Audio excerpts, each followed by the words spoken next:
အားလုံးပဲမင်္ဂလာပါခင်ဗျာဒီဗီဒီယိုလေးထဲမှာတော့ Fidelity plugin နဲ့မှာပါတဲ့ tool လေးတွေအတွက် user guide အနေနဲ့ရှင်းပြပေးသွားမှာပဲဖြစ်ပါတယ်မင်္ဂလာပါ Fidelity YouTube channel ကနေကြိုဆိုပါစို့ Fidelity tab ကိုသွားလိုက်မယ်ဆိုရင်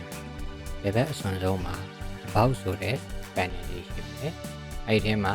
ကျွန်တော်တို့Fidelity website ကိုလွယ်လင်းတကူသွားလို့ရမယ့် button လေးတစ်ခုထည့်ပေးထားပါတယ်။ Fidelity website ဆိုတဲ့ button လေးကိုနှိပ်လိုက်တယ်ဆိုရင်ကျွန်တော်တို့ရဲ့ website ရှိကိုတက်ရောက်သွားမှာပဲဖြစ်ပါတယ်။တကယ်လို့ကိုက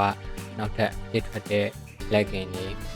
version အသစ်တွေကိုလိုချင်ပဲဖြစ်ဖြစ် plugin တွေရဲ့ user guide တွေကိုကြည့်ကျင်လို့ပဲဖြစ်ဖြစ် website ကိုသွားကျင်တယ်ဆိုရင်ဒီ button လေးကိုနှိပ်ပြီးတော့လွယ်လင်းတကူသွားလို့ရမှာပဲဖြစ်ပါတယ်။သူ့အောက်မှာကတော့Fidelity YouTube channel ကိုကြောင်းနိုင်မယ် button လေးတစ်ခုလည်းထည့်ပေးရပါတယ်။ဒီရဲ့အောက်မှာကတော့ကျွန်တော်တို့ရဲ့ Fidelity website မှာ disclaimer နဲ့ user guide ဆိုတဲ့ section လေးရှိပါတယ်။ဒီ section လေးကိုရောက်နေတယ် button လေးပဲဖြစ်ပါတယ်။အဲဒါဆိုရင်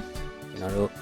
plugin လေးထဲမှာရှိတဲ့ tool လေးတွေကိုသွားလိုက်အောင်။ပထမဆုံး Page Region by Rooms ဆိုတဲ့ tool လေးကို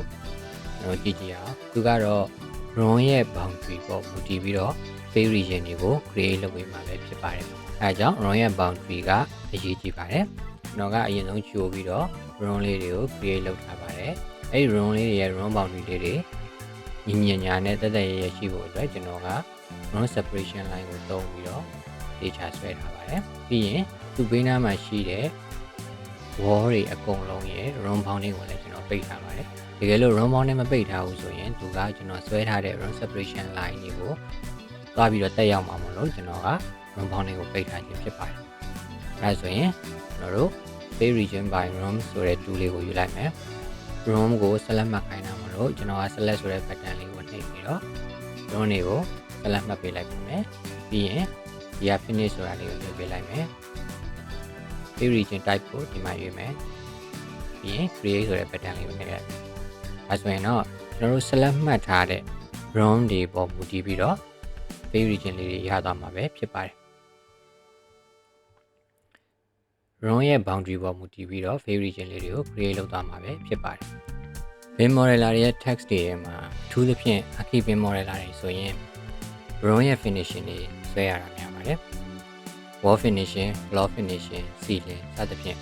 room တွေအကုန်လုံးမှာလိုက်ပြီးတော့ဆွဲရပါတယ်။အဲ့ဒီအတွက်ကြောင့်ကျွန်တော်တို့တခန်းချင်းစီမှာလိုက်ပြီးတော့ wall finishing, floor finishing, ceiling တွေလိုက်ဆွဲနေမယ်ဆိုရင်ချိန်တိုင်းတာတစ်ခုထိကြာနိုင်ပါတယ်။အဲဒါကြောင့်ကျွန်တော်တို့ရဲ့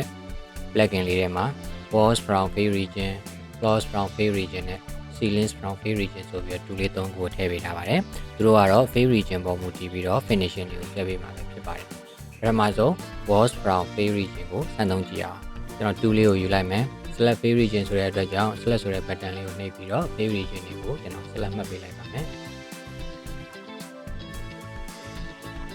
ပြီးရင် finish ဆိုတဲ့ button လေးကိုနှိပ်ပေးလိုက်မယ်။ဒီနေရာမှာ wall height ရေးမယ်။ level ကိုသုံးမဲ့ wall type ပြီးရင် wall location line ကျွန်တော်ကတော့ wall finishing ဆွဲမှာမလို့ finish base HD တရားကိုဒီနေရာမှာ default အနေနဲ့ထားပေးထားပါတယ်။တကယ်လို့ wall ကို flip ချင်တယ်ဆိုရင်တော့ဒီနေရာမှာ flip ကိုနှိပ်လို့ရပါတယ်။ပြီးရင်တော့ page wall ဆိုတာလေးကိုနှိပ်လိုက်ပါမယ်။ဒါဆိုရင်တော့ကျွန်တော်တို့ select မှတ်ထားတဲ့ page region ရဲ့ boundary အတိုင်း wall finishing တွေကို create လုပ်သွားမှာပဲဖြစ်ပါတယ်။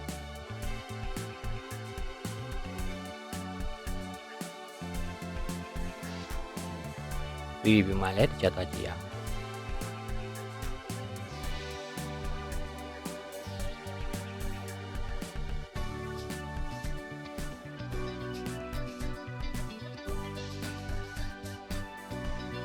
ဒီတစ်ခါ floors from Page region ဆိုတဲ့ tool လေးကိုယူလိုက်မယ်။ select Page region လို့ပြောထားတဲ့အတွက်ကြောင့် select ဆိုတဲ့ button လေးကိုနှိပ်ပြီးတော့ Page region တွေကိုကျွန်တော် select မှတ်ပေးလိုက်မယ်။ပြီးရင် finish ဆိုတဲ့ button လေးကိုနှိပ်လိုက်မယ်။ဒီမှာ floor type ရွေးမယ်။ level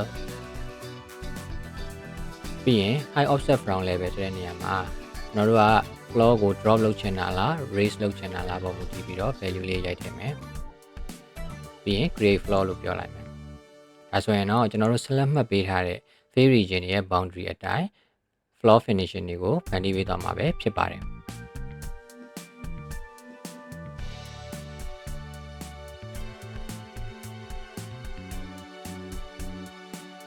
ဒီတစ်ခါ ceiling from fill region ဆိုတဲ့ tool လေးကိုယူလိုက်မယ် select fill region ဆိုတဲ့အတွက်ကြောင့် select ဆိုတဲ့ button လေးကိုနှိပ်ပြီးတော့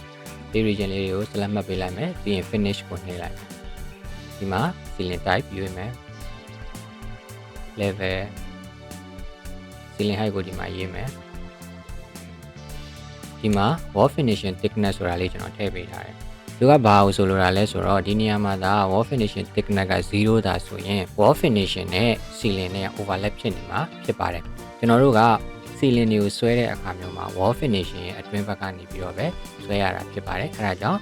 ကိုဆွဲမဲ့ room ထဲမှာရှိတဲ့ wall finishing ရဲ့ thickness ကိုဒီမှာရေးပေးဖို့လိုပါတယ်အဲဒါဆိုရင် wall finishing နဲ့ ceiling နဲ့က overlap ဖြစ်မှာမဟုတ်တော့ပါဘူးကျွန်တော်က wall finishing thickness နေရာမှာတန်းကိုရေးလိုက်မယ်ပြီးရင် create ceiling ဆိုတာလေးနှိပ်လိုက်အဲဒါဆိုရင်တော့ကျွန်တော်တို့ select မှတ်ပေးထားတဲ့ fill region တွေရဲ့ boundary အတိုင်းပဲ ceiling တွေကို create လုပ်ပေးသွားမှာပဲဖြစ်ပါတယ်။မှာဆိုရင်လည်း wall finishing နဲ့ ceiling နဲ့ overlap မဖြစ်တာကိုတွေ့ရပါတယ်။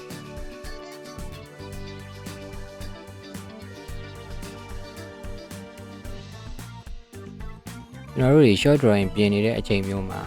level ဖြစ်ဖြစ် grid ဖြစ်ဖြစ်သူတို့ရဲ့ barbell လေးတွေကကိုလိုချင်တဲ့ဘက်မှာရောက်မနေတာမျိုးတွေခဏခဏကြုံရပါတယ်။အဲ့လိုမျိုးအခြေအနေမျိုးမှာဆိုရင်ကိုလိုချင်တဲ့ဘက်မှာပေါ်ဖို့အတွက်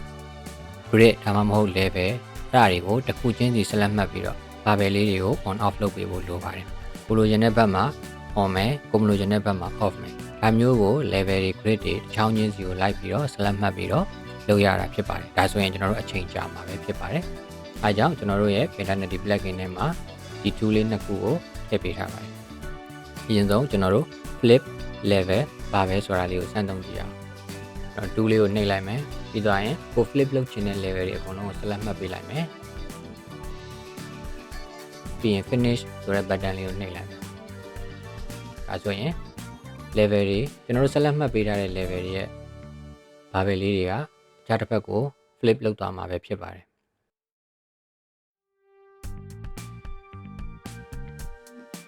ဒီတစ်ခါ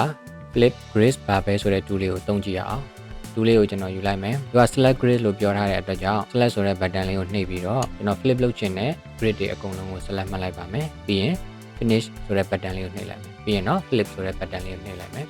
ဒါဆိုရင်ကျွန်တော် select မှတ်ထားတဲ့ grid တွေအကုန်လုံးရဲ့ barbell လေးတွေကတခြားတစ်ဖက်ကို flip လုပ်သွားမှာဖြစ်ပါတယ်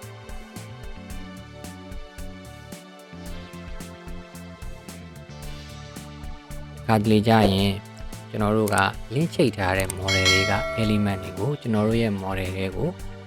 လိုချင်တဲ့အခြေအနေမျိုးတွေရှိတတ်ပါတယ်။အဲဒီအခါမျိုးကြရင်ကျွန်တော်တို့က tab ခောက်ပြီးတော့ link model တွေကကျွန်တော်လိုချင်တဲ့ element ကိုရအောင် select မှတ်ရပါတယ်။ multiple selection လုပ်ချင်တယ်ဆိုရင်တော့ tab ခောက်လိုက် control လေးဖြည့်ပြီးတော့နောက်ထပ်ကိုလိုချင်တဲ့ element ကို select မှတ်လိုက်နဲ့ကိုလိုချင်တဲ့ element တွေအကုန်လုံးအဲ့ဒီနည်းနဲ့ပဲ select မှတ်သွားရပါတယ်။ပြီးသွားရင်တော့ copy ကိုနှိပ်မယ်ပြီးရင် paste တဲကalign to same place ဆိုတဲ့ button လေးကိုနှိပ်လိုက်မယ်ဆိုရင်ကျွန်တော်တို့ရဲ့ model တွေကိုရောက်သွားမှာဖြစ်ပါတယ်။ဒီနည်းလမ်းကိုသုံးမယ်ဆိုရင်တော့ select မှတ်တဲ့အချိန်တွေတော်တော်ကြာမှာဖြစ်ပါတယ်။အဲဒါကြောင့်ကျွန်တော်တို့ရဲ့ Finality plugin ထဲမှာ copying elements from link ဆိုတဲ့ tool လေးကိုထည့်ပေးထားပါတယ်။ကျွန်တော်တို့စမ်းသုံးကြည့်အောင်။ကျွန်တော် tool လေးကို click လိုက်မယ်။သူက select element လို့ပြောထားတဲ့အတွက်ကြောင့် select ဆိုတဲ့ button လေးကိုနှိပ်ပြီးတော့အရင်ဆုံးကျွန်တော်တို့လိုချင်တဲ့ element တွေရှိနေတဲ့ link ကို select မှတ်ပေးပါမယ်ဒီလို dialog box လေးတက်လာတယ်ဆိုရင်ပိတ်လိုက်ပါပြီးရင်တော့ဘာ control မှနှိပ်စရာမလိုဘဲနဲ့ကိုလိုချင်တဲ့ element တွေကို single click နဲ့ပဲ select မှတ်လို့ရပါပြီ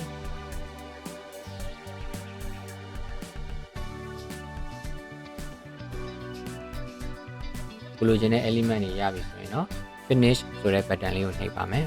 ပြီးရင် paste ဆိုတဲ့ button လေးကိုနှိပ်လိုက်တာနဲ့ကျွန်တော်တို့ select မှတ်ထားတဲ့ link file နဲ့ element တွေကကျွန်တော်တို့ရဲ့ model တွေကို copy ယူပြီးသားဖြစ်နေပြီပဲဖြစ်ပါတယ်